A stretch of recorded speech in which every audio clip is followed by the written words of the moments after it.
Praise the lord. చేరొచ్చిన మీకందరికీ ప్రభువైన యేసుక్రీస్తు శుభాలు తెలియజేస్తున్నాను. ఈ దినము కొరకు ఏర్పాటు చేయబడిన లేఖన భాగము అపోస్తలుల కార్యం 18వ అధ్యాయం 10వ వచనం. నేను నీకు తోడై ఉన్నాను, నీకు హాని చేయుటకు నీ మీదకి ఎవడనూ రాడు, ఈ పట్టణములో నాకు బహు జనమున్నదని పౌలుతో చెప్పగా. Praise the Lord. దేవునికి స్తోత్రం. హల్లెలూయా, హల్లెలూయా, హల్లెలూయా. మన ప్రభువును ప్రియరక్షకుడైనటువంటి నజరేయుడైన యేసుక్రీస్తు దివ్య నామములో శాంతి టీవీలో ప్రసారం అవుతున్నటువంటి ఆయన హెచ్చవలసి ఉన్నది అనేటువంటి అనుదిన ఆత్మీయ వాక్య వ్యాఖ్యాన కార్యక్రమ వీక్షకులైన మీ అందరికీ, ఆత్మీయ బంధువులైన మీ అందరికీ నా హృదయపు లోతులోంచి ప్రత్యేకమైన వందనాలు తెలియజేస్తున్నాను. దేవుని స్తోత్రం. హల్లెలూయా. ఈ సమయంలో మనం దేవుని వాక్యం వినడం కోసం మనం ఇక్కడికి గ్యాదర్ అయ్యాం. మీరుంటున్న ప్రదేశంలో, మీరుంటున్న రూమ్లో, మీ పర్సనల్ రూమ్లో, మీ స్టడీ రూమ్లో, మీ హాల్లో, లేకపోతే మీ వరండాలో మీరు ఉంటూ ఉండగా, యూట్యూబ్ ద్వారానో లేకపోతే టీవీ సెట్ల ద్వారా మీరు ఈ కార్యక్రమాన్ని చూస్తూ ఉండగా, ఈ కార్యక్రమాన్ని మీ స్నేహితులకి పరిచయం చేయండి. దీని యొక్క లింక్ మీ స్టేటస్లో వాటిలో షేర్ చేయండి. దాని ద్వారా ఎవరైనా స్పందిస్తారు, క్లిక్ చేసి చూస్తారు. ఈ కార్యక్రమాలు అనేకులు చూడాలి, అనేకులు దీవించబడాలి. ఇందులోంచి స్పిరిచువల్ థాట్స్ని వాళ్ళు గ్యాదర్ చేసుకోవాలి. ఈ థాట్స్ ద్వారా వాళ్ళు మోటివేట్ కావాలి. వాక్యాన్ని వ్యాఖ్యానించడం ఎలాగో వాళ్ళు తెలుసుకోవాలి. వాక్యంలో లోతైనటి విషయాలను వాళ్ళు గ్రహించాలి. వారికి ఆత్మీయ క్షేమాభివృద్ధి కలగాలి. కనుక ఈ కార్యక్రమాల్ని మీ స్నేహితులకు, మీ సహోదరులకు, బంధుమిత్రులకు పరిచయం చేయాల్సిందిగా కోరుతున్నాను. దేవుని స్తోత్రం. శాంతి టీవీ నెల్లూరు అనేటువంటి ఛానల్కి వెళ్ళి యూట్యూబ్లోకి వెళ్ళి టైప్ చేసి క్లిక్ చేస్తే శాంతి టీవీ ఓపెన్ అవుతుంది. సబ్స్క్రైబ్ చేయండి, బెల్ ఐకాన్ ప్రెస్ చేయండి. అంతేకాకుండా సంతోష్ జిఎంసి నెల్లూరు అనే ఛానల్ మీరు సబ్స్క్రైబ్ చేయండి. అది నా పర్సనల్ ఛానల్. అందులో ఓల్డ్ మెసేజెస్ అన్నీ ఉన్నాయి. అంతేకాకుండా ప్రతి ఆదివారము నేను మా స్థానిక సంఘంలో, మా స్థానిక గిడియోన్ మిషన్ చర్చ్ జిఎంసి అనేటువంటి శాంతినగర్ నెల్లూరులో ఉన్నటువంటి చర్చ్లో ఇచ్చేటువంటి సందేశము లైవ్ ఇస్తున్నాను ఫేస్బుక్ ద్వారా. ఆ సందేశము మీరు వినొచ్చు. హీ మస్ట్ ఇంక్రీజ్ అనేటువంటి ఆ ఐడికి మీరు ఫ్రెండ్ రిక్వెస్ట్ పంపించినట్లయితే వారు యాక్సెప్ట్ చేసి, అందులో లింక్స్ ఉంటాయి, ఓల్డ్ మెసేజెస్ అన్నీ లింక్స్ ఉంటాయి. టీవీ ప్రసంగాలంటే 26-27 నిమిషాలు ఉండే ప్రసంగాలు, కానీ అవైతే కొద్దిగా డీటెయిల్డ్గా మంచి ఎక్స్ప్లెనేషన్స్తో కూడుకున్నటువంటి, రివిలేషన్స్తో కూడుకున్నటువంటి టీచింగ్స్ మీకు అందుబాటులో ఉన్నాయి. చాలామంది ఆ కార్యక్రమాలు చూస్తున్నారు. అందరిని బట్టి నేను ప్రభు నామాన్ని మహిమపరుస్తున్నాను. కనుక ఫేస్బుక్లో మీరు అలా కూడా లింక్స్ పొందొచ్చు. అనగా వారి మధ్యలో మళ్ళీ శుక్రవారం, శనివారం మా స్థానిక సంఘంలో ఎవరైనా దేవజనులు బోధిస్తున్న విషయాలు కూడా లైవ్ ఇస్తున్నాం, ఫేస్బుక్ లైవ్ ఇస్తున్నాం. వారమంతా మీరు వాక్యం చేత, క్రీస్తు వాక్యము మీ హృదయములో సమృద్ధిగా ఉండాలి అనేటువంటి ఉద్దేశంతో ఇలాగా వేరువేరు ప్రయత్నాల ద్వారా ప్రభు వాక్యాన్ని మీకు పంపడానికి ప్రయత్నం చేస్తున్నాం. దేవుని స్తోత్రం. హల్లెలూయా. ఈ సమయంలో రండి మనం దేవుని వాక్యాన్ని ధ్యానించుకుందాం. నిన్న మనం ధ్యానించుకున్న విషయాలు కంపారిటివ్గా మాట్లాడుకున్న విషయాలు. మోషేకి క్రీస్తుకి కంపారిజన్ చెప్తారు, కానీ మోషేకి పౌలుకు ఉన్నటువంటి కంపారిజన్, అనగా మోషే కన్నా పౌలు గొప్పవాడనో లేకపోతే పౌలు కన్నా మోషే గొప్పవాడనో ఇలాగ మేము తారతమ్యం చేసి చెప్పలేదు. కానీ మోషే లాంటి వాడు, డిఫరెన్సెస్ కాదు, ఒక కంపారిజన్ తీసుకొచ్చాం. మోషే లాంటి వాడు, మోషే ఐగుప్తులోంచి తీసుకొచ్చాడు, పౌలు కొరింథీలోంచి ప్రజలను తీసుకొచ్చాడు. ఎక్కడికి? కొరింథీలో ఉంటూ ఉండగానే కొరింథీ లోకల్ ఎక్స్పీరియన్స్లోంచి, లోకల్ లిటరల్ ఎక్స్పీరియన్స్లో నుంచి వాళ్ళని ఆత్మీయంగా సూపర్ న్యాచురల్ ఎక్స్పీరియన్స్లోకి తీసుకొని వచ్చినట్లుగా, కొరింథీ అనుభవంలోంచి క్రీస్తు అనుభవంలోకి వారిని తీసుకొని వచ్చినట్లుగా. రెండోది, అరణ్యము గుండా వారిని నడిపించాడు మోషే. జీవిత అరణ్యములో, అనగా బాప్తిజం తరువాత జీవితంలో, అనగా విని విశ్వసించి నీటి బాప్తిజము పొందిన తర్వాత ఉన్నటువంటి మరణం వరకు ఉన్నటువంటి శేష జీవితపు ఆ ప్రయాణంలో, ఆ నడకలో, వ్యాపారంలో, ఆ విధానంలో అరణ్యపు మార్గం, wilderness experience, passing through the wilderness. మోషేకేమో అరణ్యంలో వేరు సీను అరణ్యం అని, లేకపోతే వేరు వేరు అరణ్యాల గుండా తిప్పేటువంటి విధానం. కానీ ఆత్మీయ జీవితంలో వేరువేరు మలుపుల గుండా, వేరువేరు విధానాల్లో వేరు వేరు వ్యక్తులను కలుసుకోవడంతో అలా ముందుకు సాగుతున్నట్టు విధానం. దేవుని స్తోత్రం, హల్లెలూయా. మూడవదిగా వారికి వాగ్దాన దేశములో చేర్చాలి. వాళ్ళని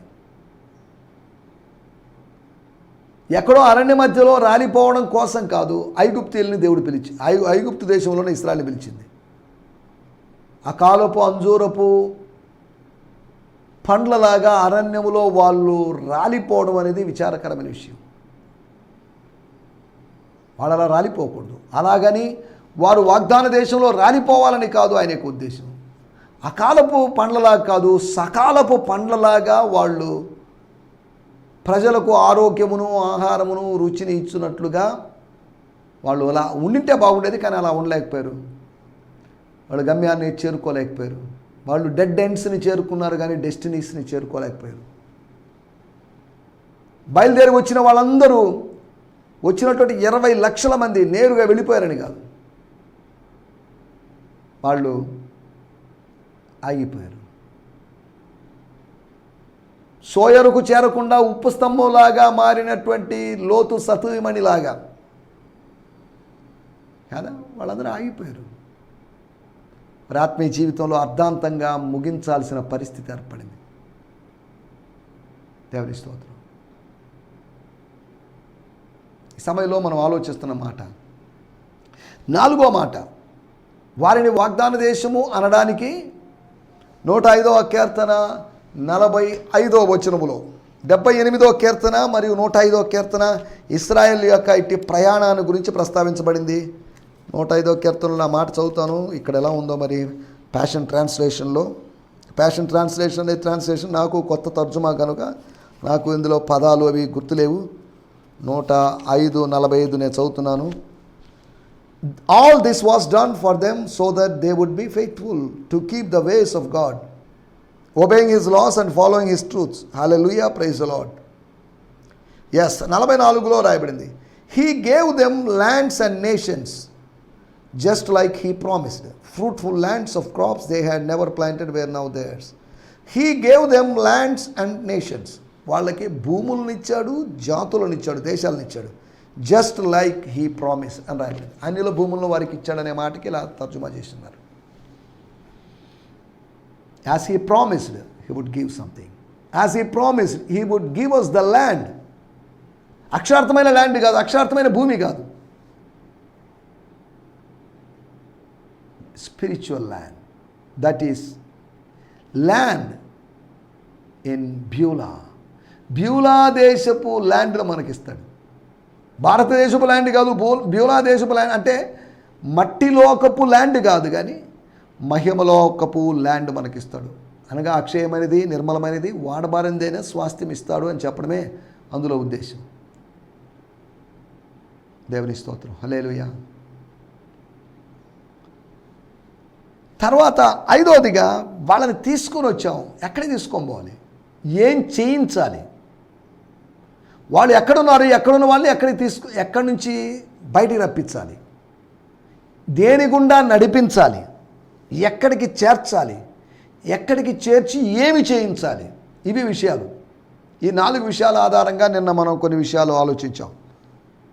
మోషే లాంటివాడు, మోషే కన్నా గొప్పవాడని కాదు, మోషే కన్నా గొప్పవాడు క్రీస్తు, మోషే లాంటివాడు పౌలు. అనగా మోషే పౌలు ఇంచుమించు ఆల్మోస్ట్ ఒకటే, కానీ మోషే కన్నా పౌలు కన్నా గొప్పవాడు క్రీస్తు. మోషే పౌలు అనేవాళ్ళు మనుషులు, నరపుత్రులు వాళ్ళు, కానీ యేసుక్రీస్తు దేవుని కుమారుడు, దేవుడై ఉన్నాడు. దేవుని స్తోత్రం. వాళ్ళని పర్వతం మీద తీసుకొని పోవాలి. ఈ జనులను పర్వతం మీదే తీసుకొని రావాలి. On the top of the mountain. నీవు పర్వతం మీదకి వచ్చినట్లుగా 2 సార్లు వచ్చినట్టుగా రాతి పలకలతో, ఖాళీ రాతి పలకలతో వచ్చి ఆ రాతి పలకలతో నా చేతి వ్రాతలు, దేవుని చేతి రాతలు, సృష్టికర్త చేతి రాతలతో తిరిగి వెళ్ళినట్లుగా, స్తోత్రం, హల్లెలూయా, జరుగుతున్న విషయం చూడండి. అలాగా ఈ ప్రజల్ని పర్వతం మీద, రాతి పలకల కోసం కాదు, వాళ్ళు ఆరాధించడం కోసం, వాళ్ళు వర్షిప్ చేయాలి. They should worship. నా జనులను పోనివ్వండి, అని ఇశ్రాయేలు దేవుడైన యెహోవా అడుగుచున్నాడు. దేనికి? అరణ్యములో 3 దినముల ప్రయాణం చేసి ఉత్సవాన్ని చేయడానికి, బలర్పించడానికి, to hold a feast. Fast కాదు, ఒక ఫాస్టింగ్ కోసం కాదు, ఒక ఫీస్టింగ్ కోసం. 430 సంవత్సరాలు వాళ్ళ లైఫ్ అంతా ఫాస్టింగ్ లైఫ్ లాగా ఉంది. కానీ 431వ సంవత్సరం నుంచి 471వ సంవత్సరం వరకు, అనగా ఒక 40 సంవత్సరాలు, అన్ని సంవత్సరాలు వాళ్ళు మరో ఈజిప్ట్లో ఉన్నారు. ఈజిప్ట్ కన్నా భిన్నమైన స్థలంలో ఉన్నారు. ఈజిప్ట్ లాంటి సివిలైజ్డ్ స్థలంలో లేరు. కానీ ఈజిప్ట్ కన్నా శ్రేష్టమైనటువంటి ప్రొటెక్టెడ్ ప్లేస్. పగలు మేఘస్తంభము, రాత్రి అగ్నిస్తంభం. ఒక స్పెషల్ జోన్లో వాళ్ళు ఉన్నారు. గాడ్స్ కంఫర్ట్ జోన్లో ఉన్నారు. దేవుని స్తోత్రం, హల్లెలూయా. వారికి కాంపౌండ్ వాల్ లేదు, ప్రాకారం లేదు. కానీ దేవుడే వారికి ప్రాకారమై ఉన్నాడు. వారికి ఎలక్ట్రిసిటీ లేదు, రాత్రి అగ్నిస్తంభం. వారికి పైన రూఫ్ లేదు, పైకప్పు లేదు. వాళ్ళకి ఎత్తైన పైకప్పులు లేవు, వాళ్ళకి నీడనిచ్చేటి పైకప్పులు లేవు. కానీ మేఘస్తంభంలాగా వాళ్ళకి భూముల్లోంచి నీళ్ళు వచ్చే అవకాశం లేదు, లేదా పైనుంచి ట్యాంకుల నుంచి వాటర్ వచ్చే అవకాశం లేదు. వారి కోసం బండలోంచి నీళ్ళు వచ్చాయి. అందరికీ భూమి మీద నుంచి ఆహారము, భూమిలో నుంచి ఆహారం వస్తుంది. వారి కోసం ఆహారం ప్రత్యేకంగా పైనుండి వచ్చింది. పైనుంచి ఆహారం మామూలుగా ఎవరికి రాలేదు.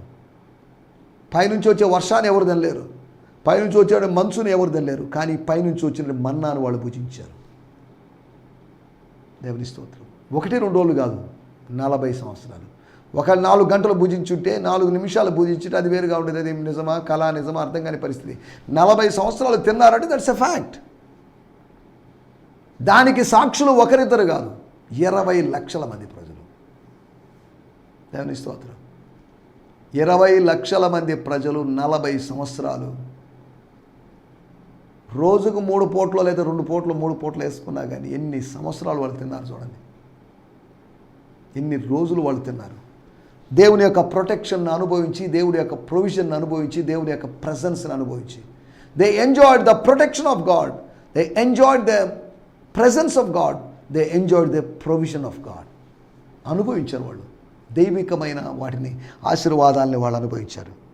వాళ్ళని పర్వతం మీద తీసుకొని పోవాలి. ఎక్కడో మైదానములో ఉన్న ప్రజల్ని, ఎక్కడో మరుగున ఉన్న ప్రజల్ని పర్వతం మీదకి తీసుకొని రావాలి. మనల్ని పర్వతం మీద నిలబెట్టాలి. ఉత్తర సభా పర్వతం మీద మనల్ని నిలబెట్టాలి. సియోను పర్వతం మీద మనల్ని నిలబెట్టాలి. ఇది గాడ్స్ ప్లాన్. అక్కడ వర్షిప్ చేయాలి. అక్కడ దేవదూతల్లాగా మారి దేవదూతలతో కలిసి ఆరాధన చేయాలి. పరిశుద్ధుడు, పరిశుద్ధుడు, పరిశుద్ధుడు అని ఆరాధన చేయాలి. That is our eternal spiritual destination. వీటి గురించి మనం నిన్నటి ఎపిసోడ్లో మాట్లాడుకున్నాం. రండి, ఈ సమయంలో మనం కొన్ని విషయాలు మాట్లాడుకుందాం. ఈ దినము కూడా మనకు అపోస్తల కార్యములు 18వ అధ్యాయము 10వ వచనం మూలవాక్యంగా చేసుకొని మనం కొన్ని విషయాలు ఆలోచించుకుందాం. Book of Acts 18th chapter verse 10. నేను నీకు తోడై ఉన్నాను, నీకు హాని చేయుటకు yes నీ మీదకి ఎవడనూ రాడు. ఈ పట్టణములో నాకు బహు జనమున్నదని పౌలుతో చెప్పగా. దేవుని స్తోత్రం, హల్లెలూయా. నేను చదువుతున్నాను, తర్వాత వాడుక భాషలో కూడా మనం చదువుకుందాం. స్తోత్రం. Because I'm with you, I would be with you. I'm with you. నీతో ఉన్న నేను నీతో కూడా రాబోయే రోజుల్లో కూడా ఉంటాను. నేను నీతో ఈరోజు ఉన్న నేను ఇంకా 1.5 సంవత్సరమో లేదా 2 సంవత్సరాలు నువ్వు ఇక్కడ ఉంటావు, అన్ని రోజులు కూడా నేను ఉంటాను. నువ్వు ఎన్ని రోజులు నువ్వు ఇక్కడ ఉంటే నేను అన్ని రోజులు నీతో ఉంటాను. నీతో తెసలోనికలో ఉన్న దేవుణ్ణి, నీతో బెరయలో ఉన్న దేవుణ్ణి, నీతో ఎథెన్స్లో ఉన్న దేవుణ్ణి, నీతో ఎఫెసులో కూడా ఉండబోయే దేవుణ్ణి, నీతో ఉండేటువంటి దేవుణ్ణి. I'm with you. దేవుని స్తోత్రం, హల్లెలూయా. ఐఎమ్ నాట్ వితౌట్ యూ అని కాదు, I'm with you. You are with me, you are without me అని కాదు, ఐఎమ్ విత్ యూ. బికాస్ నువ్వు పిరికివాడిగా మారాల్సిన అవసరం లేదు, భయపడాల్సిన అవసరం లేదు, మౌనంగా ఉండాల్సిన అవసరం లేదు. ఎందుకు అంటే నేను నీతో కూడా ఉన్నాను అన్న ధైర్యముతో, అన్న స్పృహతో, అన్న చైతన్యంతో, దేవుడు నాతో కూడా ఉన్నాడు అనేటువంటి ఆ కాన్షియస్నెస్తో ఆ నాలెడ్జ్తో, అండర్స్టాండింగ్తో, ఎస్ యు గో ఫార్వర్డ్. ఏం చేయాలంట? Because I'm with you no one will be. ఈ కొరింథీ పట్టణంలో ఒక్క మనుషుడు కూడా నేను చేయలేడు. Able to hurt you. They can't do anything. Corinth పట్టణములో నీకు విరోధముగా రూపించబడినటువంటి ఆ ఆయుధము వర్తిల్లదు. నువ్వు ఉన్న పట్టణంలో నెల్లూరైనా, విజయవాడ అయినా, హైదరాబాద్ అయినా, విశాఖపట్నం అయినా, ఇంకా ఏ నగరమైనా కానీ గుర్తుపెట్టుకోండి. స్తోత్రం. సికింద్రాబాద్ అయినా, ఇంకా పక్కన చెన్నై నగరమైనా, ఈ నగరాల్లో, మీరుంటున్న నగరాల్లో ఏ మనిషి ఎవరు మీకు హాని చేయలేరు. వాళ్ళకి ఆయుధాలు తయారు చేయబడుతున్నాయి, కానీ ఆయుధాలని నిర్వీర్యమైపోతున్నాయి. వాళ్ళ ఆయుధాలు ఫలించవు. నీకు విరోధముగా రూపించబడిన ఆయుధం రూపించబడకుండా చేస్తానని కాదు, ఆ ఆయుధాలని ఫలించకుండా చేస్తాడు. అనగా శత్రువు ఆయుధాలు తయారు చేసే పనిలో ఉన్నాడని అర్థం. దేవుడు ఆయుధాలని ఫలించనీయకుండా చేసే పనిలో ఉన్నాడని అర్థం. శత్రువు ఆయుధాలు తయారు చేసుకున్నాడు, ధనాన్ని వేస్ట్ చేసుకున్నాడు, సమయాన్ని వేస్ట్ చేసుకున్నాడు. దేవుడు ఫైనల్గా ఆయుధాన్ని తుస్మనేటట్టు చేశాడు, ఫెయిల్ అయిపోయేటట్టు చేశాడు. The weapons of enemies shall not prevail prosper. Yes, నీ ఆయుధాలు వర్ధిల్లుతాయి, కానీ వాళ్ళ ఆయుధాలు వర్ధిల్లవు. అనగా భౌతికమైన ఆయుధాలు వర్ధిల్లవు, కానీ ఆత్మీయమైన ఆయుధాలు వర్ధిల్లుతాయి. ఆత్మీయమైన ఆయుధాలు ఏంటి? ప్రార్థన, స్తుతి, యేసు రక్తాన్ని ఉపయోగించడం, వాక్యం, ఉపవాసం, సేవ. ఈ ఆయుధాలు వర్ధిల్లుతాయి. శత్రువు యొక్క దుర్గాలని పడగొట్టగలిగినంత శక్తి కలిగినటువంటి ఆయుధాలు ఇవి. These are spiritual weapons, are so strong. దేవుని స్తోత్రం. శత్రువుల యొక్క కోటలను, అంతఃపురాలను, ప్రాకారాలను పాడు చేయడానికి శక్తి కలిగినటువంటి పవర్ఫుల్ వెపన్స్ ఆఫ్ గాడ్. దేవుని యొక్క సర్వాంగ కవచాన్ని ధరించుకొని ఈ ఆయుధాలను మనం వాడుతున్నప్పుడు అద్భుతం జరుగుతుంది, అపవాదికి అపజయం కలుగుతుంది. దేవుని స్తోత్రం. నో వన్ విల్, నీ ఎదుట ఏ మనుషుడు నిలబడలేడు అన్నట్టుగా నీ ఎదుట ఏ కొరింథీయుడు నిలబడడానికి వీల్లేదు. నీ ఎదుట ఏ ఎఫెసీయుడు నిలబడలేడు. నీ ఎదుట ఏ తెసలోనికా వాడు నిలబడలేడు. నీ ఎదుట ఏ బెరయా వాడు, నీ ఎదుట ఏ ఏథెన్స్ వాడు నిలబడలేడు. For there are many in the city whom I call my own. నా సొంత జనులని పిలువబడిన వాళ్ళు. స్తోత్రం. నా జనులు, బహుజనము అనేదానికి ఇక్కడ తర్జుమా చూడండి. For there are many in this city, in this own city. ఈ సిటీ, కొరింథియన్ సిటీలో whom I call my own, నా వాళ్ళు, నా ప్రజలు అని పిలువబడిన వాళ్ళు ఉన్నారు. My own people. దేవుని స్తోత్రం. హల్లెలూయా. వీళ్ళ గురించి, ఈ బహుజనము గురించి మనము మాట్లాడుకోబోతున్నాం. చదువుదాం, వాడుక భాషలో కూడా చదువుకుందాం. నేను నీ వెంటే ఉన్నాను, ఎవ్వరు నీకు రెబల్ కాలేరు. అందరూ హంబుల్ అవుతారు, కానీ ఎవరు రెబల్ కాలేరు. ఏ హాని చేయలేరు. ఏ హాని చేయలేరు. వాళ్ళు హనీలాగా మారుతారు, హనీ తెచ్చిస్తారు, కానీ వాళ్ళు హాని చేయలేరు. హాని కాదు, హనీ అవుతారు. హాని అనుభవం హనీ అనుభవంగా, అనగా తేనె అనుభవంగా మారుతుంది. చేదు అనుభవం మధురమైనటువంటి అనుభవంగా, మారా అనుభవం నయోమి అనుభవంగా మారుతుంది. దేవుని స్తోత్రం. హల్లెలూయా. మనం ఇక్కడ ఆలోచిస్తున్నట్టు విషయాల్లోకి వచ్చేద్దాం. ఏం చెప్తున్నాడు దేవుడు? ఒక జనాన్ని చూపిస్తున్నాడు. దర్శనములో విస్తారమైన జనసమూహాన్ని చూపిస్తున్నాడు. దర్శనములో అసంఖ్యాకమైన జనాన్ని చూపిస్తున్నాడు. బహుజనం అన్నాడు, కానీ ఎన్ని వేల మందో ఎన్ని లక్షల మందో చెప్పలేదు. కొరింథీ పట్టణపు పాపులేషన్ ఎంతమందో మనకు తెలియదు, కానీ అప్పట్లో మేబీ ఒక 5 లక్షలు 6 లక్షలు ఉందనుకుందాం. దీన్ని బహుజనము అని ప్రభు అన్నాడు. స్తోత్రం. హల్లెలూయా. మనకి ఆలోచించే విషయాలు వద్దాం. వీళ్ళ గురించి మనం మాట్లాడుకుందాం. ఈ బహుజనము ఎవరు? ఈ గుర్తించబడకుండా ఉన్నటువంటి జనం ఎవరు? Who are this people? Who is this folks? ఈ జనము ఎవరు? ఈ మల్టిట్యూడ్ ఎవరు? కొరింథీ పట్టణములోనేనా? ఎఫెసీ పట్టణంలో లేరా? తెసలోనికలో లేరా? బెరయలో లేరా? అంతియోకయలో లేరా? ఈకోనియాలో లేరా? లుస్త్రాలో లేరా? దెర్బేలో లేరా? ఉన్నారు. వీళ్ళందరూ ఏమైపోతున్నారు? త్రోస్లో లేరా? త్రోయాలో లేరా? వీళ్ళ గురించి మనం మాట్లాడుకోబోతున్నాం. నెంబర్ 1, అపోస్తుల కార్యములు 13వ అధ్యాయము 48వ వచనం. అక్కడ రాయబడిన మాటలు సంతోషించి దేవుని వాక్యమును మహిమపరిచిరి మరియు నిత్య జీవమునకు నిర్ణయింపబడిన వారందరూ విశ్వసించిరి. దేవుని స్తోత్రం. హల్లెలూయా. నిత్య జీవమునకు, నిత్య నరకానికి కాదు, నిత్య జీవానికి అనగా నిత్య స్వాస్థ్యానికి నిర్ణయించబడిన వారు, అనగా పరలోకమునకు నిర్ణయించబడిన వారు, అనగా దేవుని రాజ్యం కోసం నిర్ణయించబడిన వాళ్ళు. నేను చదువుతున్నాను దీంట్లో బ్రియాన్ సిమ్మన్స్ గారి టీపీటీలోంచి. when the non-Jewish people in the crowd heard these words, ఆ గుంపులో ఉన్నటువంటి యూదేతరులు ఈ మాటలు విని they were thrilled and they honored the word of the Lord. they honored or the praised. బా సూపర్గా ఉందండి వాక్యం అండి. దేవుడు మాతో మాట్లాడండి, దేవుడు దర్శించండి, దేవుని వాక్యం ఎంత అద్భుతం. they honored the word of God, they praised the word of God. all who believed that they were destined to experience eternal life received the message. అనగా ఎటర్నల్ లైఫ్ని ఎక్స్పీరియన్స్ చేయడానికి నిర్ణయించబడిన వాళ్ళు, దాని కొరకు ముందుగా నిర్ణయించబడిన వాళ్ళు, ప్రీడెస్టైన్డ్ పీపుల్. ప్రీడెస్టైన్డ్ పీపుల్ అంటున్నప్పుడు జాన్ కాల్విన్ యొక్క కాల్వినిజం యొక్క థియరీ మాట్లాడుతున్నాను కదా అని అర్థం. జాన్ కాల్విన్ ఎవరండి? ఈ మధ్యకాలంలో వచ్చిన వ్యక్తి. ఇది వాక్యంలో ఎప్పుడో మొదటి శతాబ్దంలో రాయబడిన విషయం. జాన్ కాల్విన్ గురించి 15వ-16వ శతాబ్దంలో వచ్చిన విషయం. జాన్ కాల్విన్ కన్నా 15 శతాబ్దాలు ముందుగా చెప్పబడిన విషయం. Predestination. That's a biblical doctrine, not a reformation doctrine. దాన్ని అలా అనుకుంటున్నారు, రిఫార్మేషన్ డాక్ట్రిన్ అని. ముందుగా నిర్ణయించబడ్డం. ఎఫెసీ పత్రిక 1వ అధ్యాయంలో ముందుగా నిర్ణయించబడ్డం. We are predestined, we are predestined people. అక్కడ రాయబడింది నిత్య జీవానికి నిర్ణయించబడిన వాళ్ళు ఏం చేశారంటే వాళ్ళు విన్నారు, వాళ్ళు విశ్వసించారు. కొరింథీయులు విన్నారు, విశ్వసించారు, విధేయత చూపించారు, అనగా బాప్తిజం తీసుకున్నారు. నీటి బాప్తిజం తీసుకున్నారు. నీటి బాప్తిజం తీసుకున్నాడు పరిశుద్ధాత్మ బాప్తిజం పొందుతాడు, పొందుకోగలడు. ఖచ్చితంగా పొందుతాడని అనలేదు, పొందుకోనే అవకాశం ఉంది. దేవుని స్తోత్రం. హల్లెలూయా. ఈ బహుజనము ఎవరు అంటే, ఒకటి నంబర్ 1, దీస్ ప్రీడెస్టైన్డ్ పీపుల్, నిత్య జీవమునకు నిర్ణయించబడిన వారు.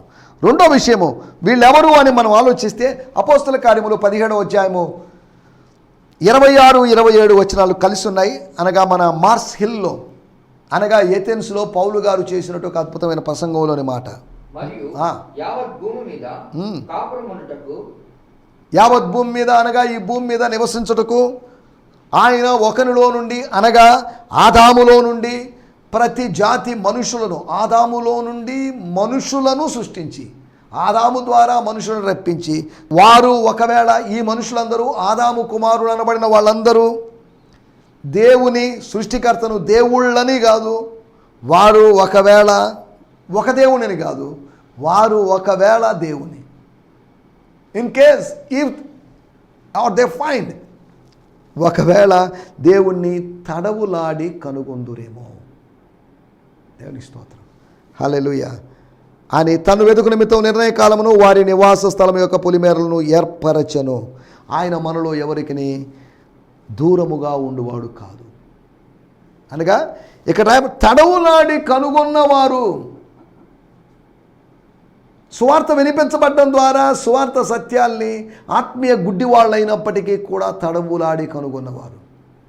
తప్పించిపోయి కనుగొన్నవారని కాదు, తడవులాడి, ఏదో విశ్వాసపు బుడి అడుగులు, తప్పటడుగులు వేసి తడవులాడి, తిమిరములో తడవులాడి, స్తోత్రం, తేజస్సులో ఉన్నటువంటి సత్యాల్ని, తేజస్సులో ఉన్నటువంటి దేవుణ్ణి కనుగొన్నవారు వాళ్ళు. దేవుని స్తోత్రం. హల్లెలూయా. ఒకటి వాళ్ళని గురించి రాయబడిన మాట ఏంటంటే, వాళ్ళు నిత్య జీవనకు నిర్ణయించబడిన వారని వాళ్ళ గురించి చెప్పుకోవచ్చు. రెండోది మనం ఆలోచించాం, తడవులాడి కనుగొన్నవారని. తడవులాడి వేరే ఎవరినో కనుక్కున్నారు, తవ్వకాల్లో ఏదో కనుగొన్నవారని కాదు దాని అర్థం. తడవులాడి దేవుణ్ణి కనుగొన్నవాడు, తమ సృష్టికర్తని, తమ తండ్రిని కనుగొన్నవారు. మూడో విషయం నేను మీకు జ్ఞాపకం చేస్తాను. రోమీయులకు రాసిన పత్రిక 11వ అధ్యాయము 5వ వచనం. అప్పటి కాలమందు, ఆనాటి కాలమందు అనగా ఏలియా కాలమందు సైతము కృప యొక్క ఏర్పాటు చొప్పున శేషము మిగిలి ఉన్నది. కృప యొక్క ఏర్పాటు, దేవుని కృప యొక్క ఏర్పాటు. దీని గురించి ఏమని రాయబడిందో చూద్దాం. రోమీలకు రాసిన పత్రిక 11వ అధ్యాయము 5వ వచనం. ప్రియాన్ సిమ్మన్స్ గారి తర్జుమాలో నేను చదువుతున్నాను. ఆ రోజుల్లో ఉన్నట్టుగా ఈ రోజుల్లో కూడా కృప అందుబాటులో ఉంది. కృప తగ్గిపోలేదు. 11వ అధ్యాయం 5వ వచనం నేను చదువుతున్నాను. And that is but one example of what God is doing in his age of fulfilment. For God's grace empowers his chosen remnant. దేవుని యొక్క కృప ఆయన ఎన్నుకున్నటువంటి జనాల్ని బలపరుస్తుంది, శక్తిమంతులుగా చేస్తుంది అనే మాటను మనం ఇక్కడ చూస్తున్నాం. మూడో విషయము, కృపను బట్టి నిలిచిన శేషం. వారు బహుజనం అన్నారు కదా, శేషం అంటున్నారేంటి? అవును, అనేకులతో పోలిస్తే వాళ్ళు శేషమే. మానవుల దృష్టికి అది పెద్ద నంబర్ ఏమో కానీ దేవుని దృష్టికి కొద్దిమంది. మానవుల దృష్టికి మెజారిటీ ఏమో, దేవుని దృష్టికి మైనారిటీ. ఒకవేళ మానవుల దృష్టికి మైనారిటీ ఏమో, దేవుని దృష్టికి మెజారిటీ. దేవుని స్తోత్రం, హల్లెలూయా. నాలుగో విషయాన్ని నేను చెప్పి ముగిస్తాను. ప్రకటన గ్రంథము 7వ అధ్యాయము 9వ వచనం. అటు తర్వాత నేను చూడగా, యోహానును నేను చూడగా ఏం జరిగిందో చూద్దాం. ఇదిగో ప్రతి జనములో నుండి, ప్రతి వంశములో నుండి, ప్రజలలో నుండి,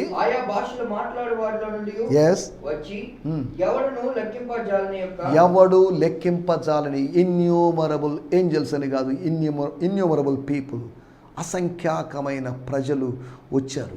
వేరు ప్రదేశాల నుంచి వచ్చారు. ఎవరు వాళ్ళు ఏంటి అనే దానిలో వివరాలకు వెళ్ళలేదు. నిత్య జీవంలో లేకపోతే నిత్యత్వములో కనబడినటువంటి వాళ్ళని గురించిన ప్రస్తావన ఇక్కడ మనకు చూస్తున్నాం. ఎవరు వీళ్ళు? నిత్యత్వములో ఉండబోయేవాళ్ళు, నిత్య జీవము కొరకు నిర్ణయించబడిన వాళ్ళు, లేకపోతే నిత్య స్వాస్థ్యం కోసం, నిత్యత్వం కోసం నిర్ణయించబడిన వాళ్ళు.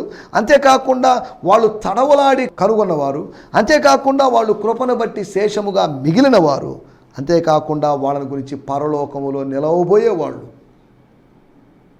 గత ఎపిసోడ్లో, నిన్నటి ఎపిసోడ్లో మనం మాట్లాడుకున్న పర్వతం మీద నిలవాల్సిన వాళ్ళు. వాళ్ళు ఐగుప్తులో ఉండాల్సిన వాళ్ళు కాదు, అరణ్యములో రాలిపోవాల్సిన వాళ్ళు కాదు. వాళ్ళు వాగ్దాన దేశంలోంచి పర్వతాన్ని ఎక్కి పర్వతం మీద ఆరాధన చేయాల్సిన వాళ్ళు. దేవుని స్తోత్రం. పర్వతం మీద జరుగుతున్న ఆరాధన పరలోకంలో జరుగుతున్న ఆరాధనకు సాదృశ్యంగా ఉంది. నా మాటలు నేను ఇక్కడ ముగిస్తున్నాను. కాబట్టి బహుజనం ఉంది. జనసంఖ్య ఇంకా పెరుగుతోంది, జనాలు అధికమవుతున్నారు. కానీ మైనారిటీగా ఉన్న మనం చాలే, ఇంతమంది ఎక్కువ అని భావిస్తున్నాం. బహుజనాన్ని దేవుడు మనకు చూపించినట్లుగా, మన ఆత్మీయ నేత్రాలు తెరుచున్నట్లుగా ప్రభు మనకు సహాయం చేయనుగాక. ఆమేన్. హల్లెలూయా, హల్లెలూయా. ఈ సందేశము మీకు ఆశీర్వాదకరంగా ఉందని నమ్ముచున్నాము. ప్రార్థన అవసరతల కొరకు మమ్మల్ని సంప్రదించవలసిన మా చిరునామా గిద్యోన్ మిషన్ చర్చ్, 6వ వీధి, శాంతినగర్, నెల్లూరు 4, ఆంధ్రప్రదేశ్. పిన్ 524004. మా ఫోన్ నంబర్లు 7036443613. మరి ఒక నంబర్ 9392293010. మా ఈమెయిల్ ఐడి gfihmi2015@gmail.com. దేవుడు మిమ్మును ఆశీర్వదించునుగాక. ఆమేన్.